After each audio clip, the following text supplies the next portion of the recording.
Salut les gens, aujourd'hui on se retrouve pour une vidéo spéciale 10 conseils pour bien commencer une collection de cartes Pokémon.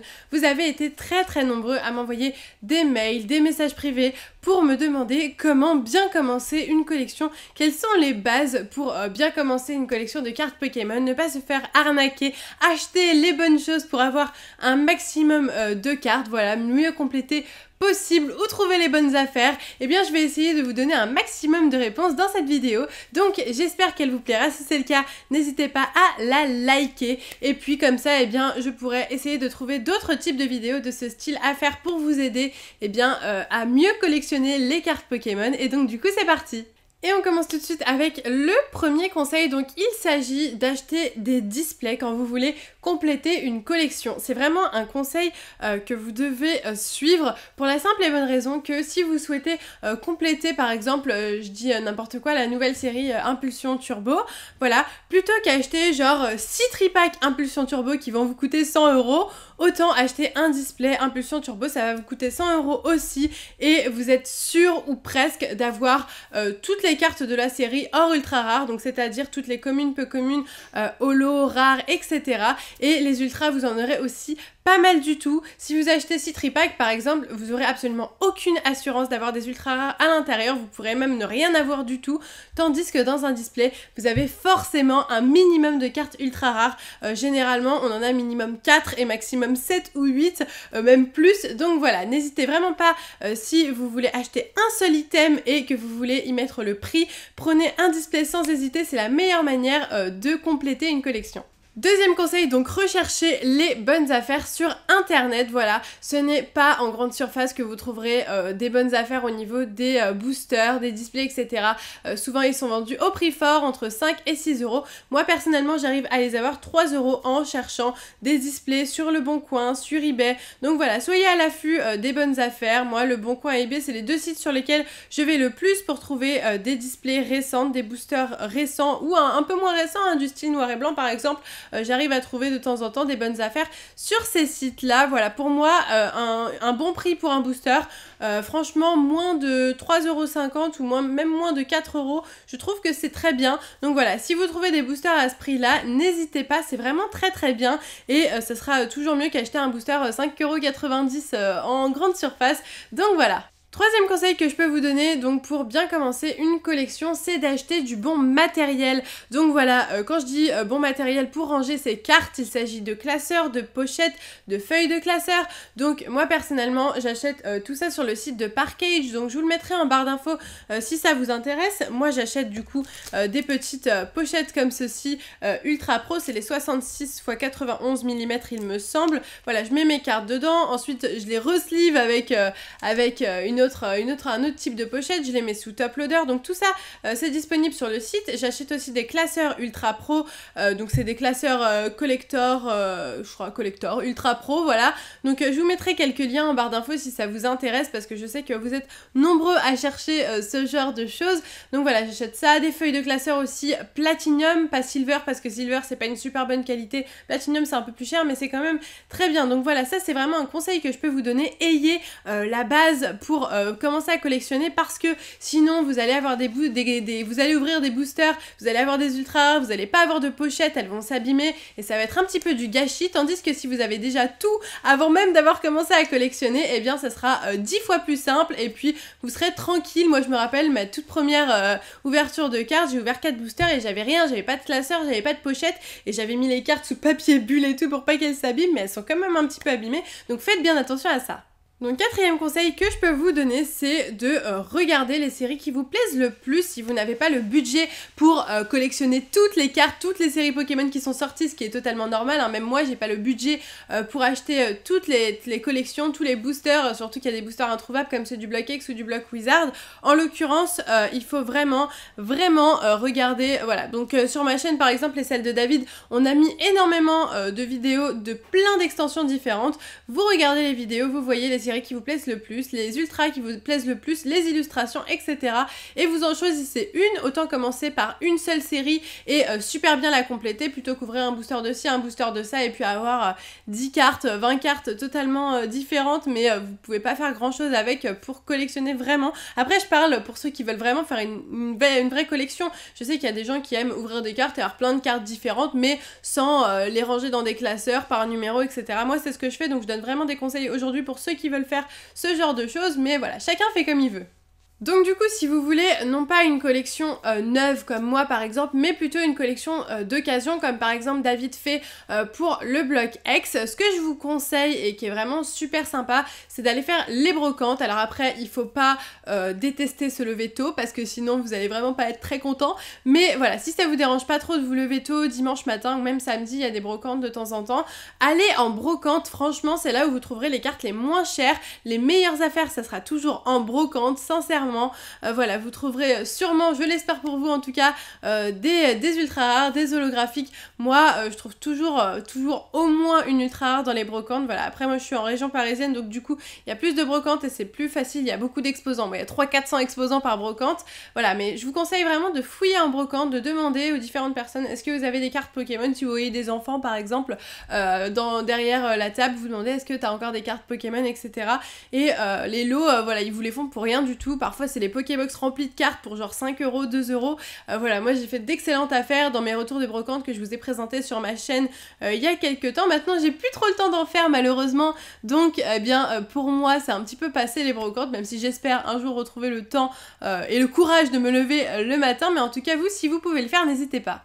Alors autre chose, si vous n'avez pas le budget pour faire une collection de plusieurs séries différentes, ce que je pourrais vous conseiller, c'est de faire une collection seulement d'un de vos Pokémon préférés. Donc par exemple, moi j'ai un ami qui collectionne les objets qui sont avec Absol, voilà, tout ce qui tourne autour d'Absol, il les collectionne, les cartes, les boosters, etc. Et bien voilà, moi par exemple j'ai aussi une collection spéciale Dracolos où je vais juste les cartes de Dracolos.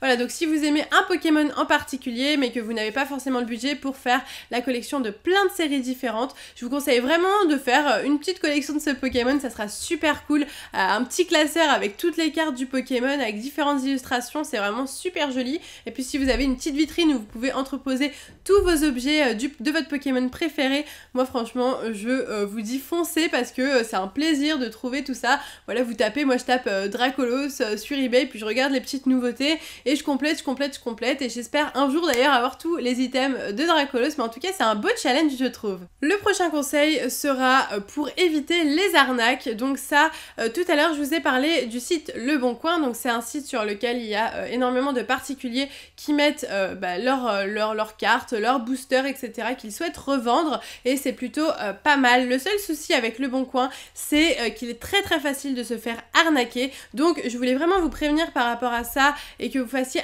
attention. Il y a beaucoup de displays en vente, de boosters en vente sur Le Bon Coin. Si vous contactez le vendeur et que vous êtes intéressé, dites au vendeur que vous voulez juste faire des paiements, déjà par PayPal et de 2 que vous voulez payer des frais et des biens, je crois que c'est ça, biens, etc. Pas à un ami, ne faites pas un paiement à un ami. Pourquoi? Parce que si après vous avez des problèmes, que le vendeur ne vous envoie pas correctement l'objet, eh bien vous pourrez vous faire rembourser par PayPal, tandis que si vous faites un chèque ou un virement bancaire ou que vous payez par PayPal mais que tu payes à un ami, c'est comme ça que ça s'appelle sur PayPal, vous risquez de vous faire arnaquer et de ne jamais revoir votre argent. Moi personnellement, je me suis déjà fait arnaquer, j'ai envoyé un chèque de 50 € pour un coffret un jour et il se trouve que le coffret n'était pas du tout scellé mais qu'il était ouvert avec tous les boosters ouverts à l'intérieur et que ça avait été replacé d'une manière qu'on ne voyait pas sur la photo et la personne n'a pas voulu me rembourser. Pareil, une autre personne qui vendait des boosters et c'était vraiment une superbe affaire, c'était genre 70 boosters pour 100 €. J'ai payé à un ami bien entendu sur PayPal et je n'ai jamais revu mon argent. Donc voilà, faites bien attention sur Le Bon Coin. eBay c'est plus sécurisé, vous pouvez même payer par chèque et tout, mais par contre Le Bon Coin, s'il vous plaît, ne payez pas par chèque, virement bancaire ou liquide encore moins. Voilà, vraiment que PayPal, bien, etc. C'est vraiment super important. Alors ce qui est très important aussi, donc après avoir protégé toutes vos cartes, les avoir mis dans des classeurs et pourquoi pas dans des Pokébox. Moi personnellement je mets mes ultra rares dans des Pokébox, je trouve ça beaucoup mieux parce que de toute façon les top loaders ne rentrent pas dans les classeurs, c'est trop gros. Je vous conseille de les mettre dans un endroit qui est à l'abri de la lumière, de l'humidité. Voilà, ne les mettez pas dans votre salle de bain par exemple, hein, parce que les cartes ou les boosters risquent vraiment de devenir humides et de s'abîmer. Pareil, pas de lumière. Moi j'ai eu des Pokébox que j'ai ouvert d'ailleurs sur ma chaîne, je vous mettrai peut-être quelques petits liens qui sont restés dans une vitrine d'un magasin pendant genre 4 ans et les Pokébox elles sont décolorées, genre je les ai ouverts hein, sur ma chaîne mais elles étaient totalement décolorées, les cartes étaient décolorées, au lieu d'être bleu foncé le truc était bleu clair pour vous dire, donc faites bien attention parce que ça serait tellement dommage d'acheter des beaux items de collection, de les laisser longtemps dans un endroit au soleil et que vous les retrouviez genre pas du tout de la même couleur. Je sais pas si ça perd de sa valeur mais en tout cas moi je trouve que c'est beaucoup moins sympathique et beaucoup moins joli, c'est pour ça moi que je les avais ouverts. Donc voilà, faites bien attention à bien conserver vos objets. Alors la dernière chose que je pourrais vous conseiller, c'est de bien choisir la langue que vous voulez collectionner au niveau des cartes Pokémon. Je m'explique, j'ai quelques abonnés qui collectionnent par exemple exclusivement les cartes japonaises car les cartes japonaises valent beaucoup moins cher. Donc si ça ne vous dérange pas de collectionner les cartes japonaises, eh bien je vous conseille vraiment de vous tourner par exemple vers le japonais parce que un display en France c'est 100 €, un display au Japon c'est 20 €. Donc voilà, pour vous dire, il y a vraiment une grande différence, vous pourrez même vous acheter 4 displays, une série, bon après on complète moins bien les séries d'un coup avec un display japonais, il faudra plus de displays japonais pour avoir toutes les communes, peu communes et holographiques, mais je trouve ça plus facile voilà, de compléter en tout cas les communes et tout. Après au niveau des full art, c'est vrai qu'en japonais c'est pas vraiment évident, mais dans tous les cas les cartes japonaises sont en général, je dis en général parce qu'il y a quand même des exceptions, moins chères que les cartes françaises. Donc voilà, c'est vraiment un petit conseil que je peux vous donner si vos parents ne sont pas d'accord pour vous acheter un display français, ce que je peux tout à fait comprendre parce que c'est quand même une somme. Demandez-leur un display japonais, ça coûte 20 €, c'est beaucoup moins cher, vous avez 20 boosters à l'intérieur, c'est quand même pas mal et 5 cartes dans chaque booster.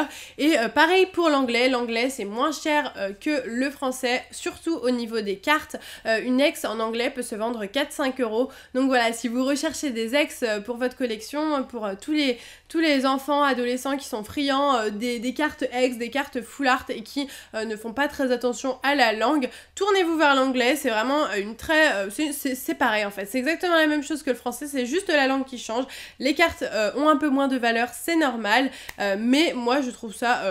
pareil, voilà, après chacun collectionne comme il le souhaite, donc n'hésitez pas vraiment à réfléchir. Les cartes japonaises sont assez différentes mais moins chères, mais de bonne qualité. L'anglais c'est moins cher que le français, mais c'est exactement les mêmes illustrations, donc voilà. Regardez bien, faites votre choix, de toute façon nous on a ouvert de l'anglais, du japonais, du français sur nos chaînes, donc vous pouvez aller voir les différentes ouvertures et puis voir ce qui vous plaît le plus afin de collectionner. Donc voilà, c'est la fin de cette vidéo, 10 conseils pour bien commencer une collection. J'espère qu'elle vous aura plu, j'ai mis du temps à vous la préparer, donc j'espère que les retours seront positifs. Si cette vidéo vous plaît et que vous voulez voir d'autres vidéos du même style, n'oubliez pas de la liker et dites-moi en commentaire, voilà, donnez-moi des idées ou dites-moi ce que vous voudriez que je fasse, peut-être d'autres vidéos, 10 conseils pour, voilà, concernant Pokémon. Dites-moi tout ça en commentaire, j'aimerais bien savoir vos avis, si vous avez besoin encore de mon aide. J'espère en tout cas que ça vous a plu, je vous fais de gros bisous et je vous dis à bientôt!